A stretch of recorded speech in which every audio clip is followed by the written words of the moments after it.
President Trump just moments ago talking about his nominee for the Supreme Court to an overflow crowd in Louisville. Here he is talking about Judge Neil Gorsuch. Judge Neil Gorsuch's hearing is now underway in the Senate, and I urge members of both parties to swiftly approve his nomination. He is an outstanding man. And joining us tonight, Tom Dupree, former Deputy Assistant Attorney General under President George W. Bush. Great to have you here. And Tom, Neil Gorsuch is being assailed from the left, despite the fact that just about everybody says Gorsuch does everything but, just bring bolts down from the heavens. Is there going to be a delay here? Are we going to see the process frustrated? When do you expect to see him confirmed? I think he will be confirmed in April, Lou. I'm very optimistic that this confirmation process, which, by the way, I think has been exceedingly well managed, will make it through to a successful confirmation of Justice Gorsuch. I think that a lot of the criticisms that we heard today from the senators, frankly, the critics, it's all very stale. It's the same old playbook about he's for the big guy against the little guy, how he's extreme, he's not in the mainstream. But at the end of the day, I think even the ideological opponents of Judge Gorsuch will be forced to confess that he actually is incredibly qualified, incredibly smart, and will make a terrific justice on the Supreme Court. Now let's turn to the Ginsburg rule, whether Judge Gorsuch would have to activate that rule if pressed by the Democrats. Judge Ginsburg declining to answer more than 30 questions during her hearing some 24 years ago.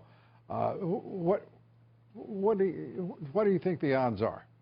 Well, I'm hopeful we're not going to get to that point, Lou. My sense is that there certainly are going to be a lot of very pointed questions put to Judge Gorsuch over the next few days, including how would you rule on this case? Are you going to overturn Roe v. Wade and the like? And I suspect Judge Gorsuch, being the very smart man that he is, will know that he shouldn't opine on particular cases or particular outcomes or promise to rule a certain way. Well, you and I both know that he won't do that, no matter how pressed by the Dems.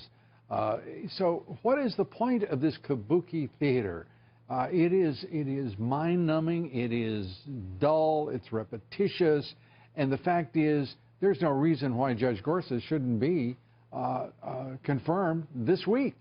I agree with you, Lou. If I were in the Senate, I would vote to confirm him today. And look, I think you're right. There's a very strong element of kabuki theater going on here. And frankly, I think a lot of the judge's critics are basically up there simply so they can score political points by effectively giving an unrebutted speech that reflects their view of the law and their view of politics and doesn't really have any relevance to whether Judge Gorsuch is going to make a terrific justice or not. They're just up there to score their points. Well, speaking of points to score, the director of the FBI, James Comey, today allowing us how he can go ahead and just let everybody know there is an investigation underway of the allegations that some members of the Trump team could have had improper relationships with the Russians.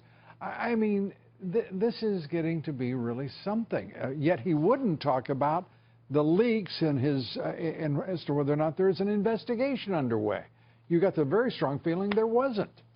Well, Lou, it's a fine line that Director Comey was trying to walk today, and I confess I'm not sure I'm clear exactly on when it's appropriate for the FBI director to disclose the existence of an ongoing investigation and when he has to decline to answer that question. I think it's a fine line. I think he was trying to walk it today. But like you, I was struck by a number of points where he simply said, well, I'll confirm this, but I won't confirm that. Yeah, there's a capriciousness now to the man.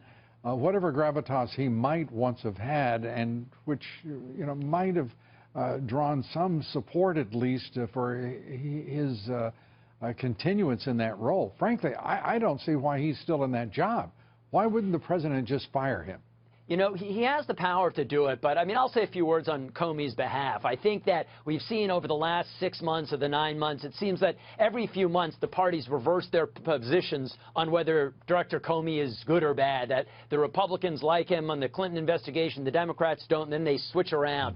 I suspect at the end of the day he is doing his best just to try to keep the line true and balanced. I think he's very loyal to the FBI, as he should be. I think he views his role in large part as defending the rank and file. Here's the thing, Tom, and I think, and that's all well and good to defend him.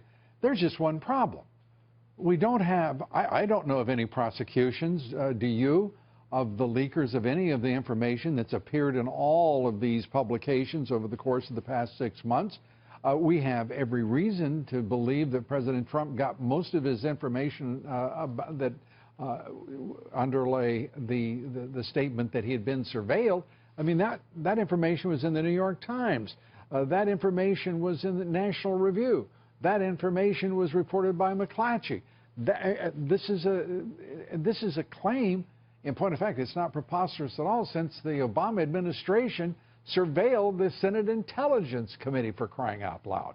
And yet we have, I mean, he's acting like a bit like Cassandra there, wringing his hands, trying to be so pure. And meanwhile, I don't see where there's an aggressive FBI bringing forward leakers and, frankly, having perp walks to a federal prison. I mean, this is nasty business, and he's acting like it's just another day at a federal office. Well, and I think, Lou, that was one of the questions put to him about whether he can confirm the existence of the leak investigation, and that fell in the category of something he couldn't disclose. Look, yeah. I hope that they do a thorough investigation. I think that if there were people within the intelligence community who are leaking classified information for purposes of we don't have to say if anymore. That's not a hypothetical. We know that's happening. It certainly appears, but I go into their motive, and if it was to score political points. I don't care what their motive is. I really don't care what their motive is. They're breaking the law. It's his job to enforce the law. They are breaking the law, and I'm saying, in my view, it's even more pernicious if the reason they were doing it was to score political points. Yeah, well, you just took out just about half of that town. Tom Dupree, thanks for being with us. We appreciate it. Thank you, Lou. Thanks, Tom Dupree.